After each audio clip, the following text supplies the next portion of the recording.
Now, when you look at a pivot chart in Excel, it does look slightly different from a normal chart in that it has these little grey boxes there. So sum of salary, marital status block here.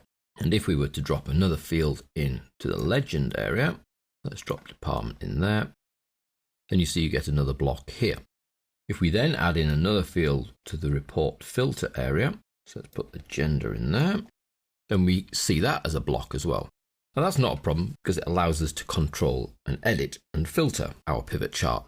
However, if we do print preview, you'll see that those little blocks are on the print preview as well, and then it doesn't become so tidy. So if you're thinking of printing your chart, even to PDF, not necessarily to piece of paper, then we would want to hide these little grey blocks, the pivot chart blocks effectively.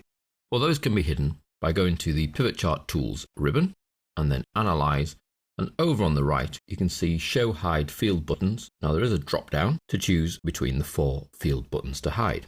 There's the Report Filter Field button, so that's the one top left of the report that allows you to filter the data that comes in.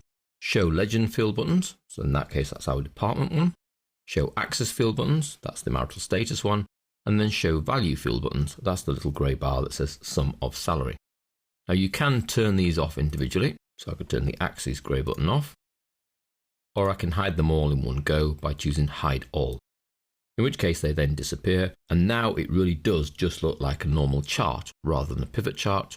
And in print preview, you cannot tell that this is a pivot chart or a normal chart being built from static data. So that's the pivot chart elements, hiding them away so that people who see the chart aren't distracted by them and don't know that it is a pivot chart. To bring them back so that you can use them, you simply go back to the field buttons option and remove the tick from Hide All so that they all come jumping back in, allowing you to then go through and filter and sort and remove any of the values that you don't want, like the blank ones down here in the marital status, for example, that we've filtered out before.